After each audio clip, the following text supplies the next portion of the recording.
कर न सको तो बुरा किसी का मत करना। भला किसी का कर न सको तो बुरा किसी का मत करना। पुष्प नहीं बन सकते तो तुम कांटे बन कर मत रहना। पुष्प नहीं बन सकते तो तुम कांटे बन कर मत रहना।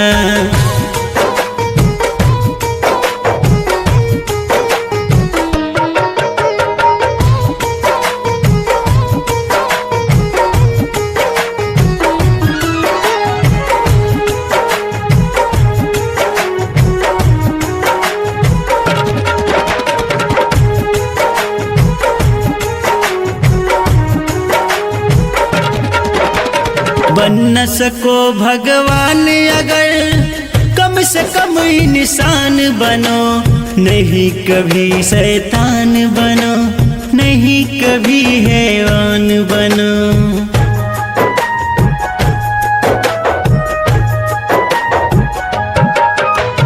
बन न सको भगवान अगर कम से कम इंसान बनो।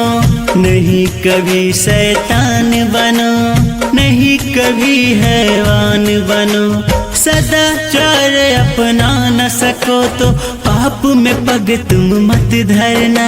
सदाचार अपना न सको तो पाप में पग तुम मत धरना।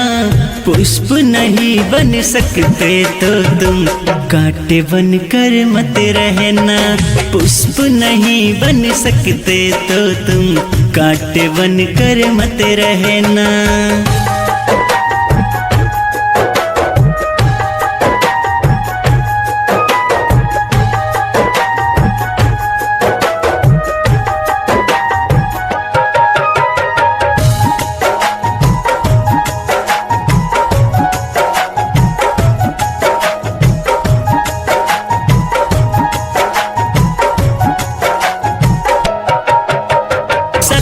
वचन न बोल सको तो झूठ कभी भी मत बोलो।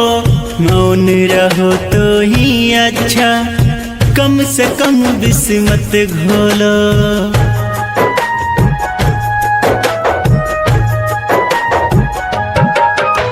सत्य वचन न बोल सको तो झूठ कभी भी मत बोलो। मौन रहो तो ही अच्छा, कम से कम विष ना घोलो। बोलो यदि पहले तुम तोलो फिर मुंह को खोला करना। बोलो यदि पहले तुम तोलो फिर मुंह को खोला करना। पुष्प नहीं बन सकते तो तुम कांटे बन कर मत रहना। पुष्प नहीं बन सकते तो तुम कांटे बन कर मत रहना।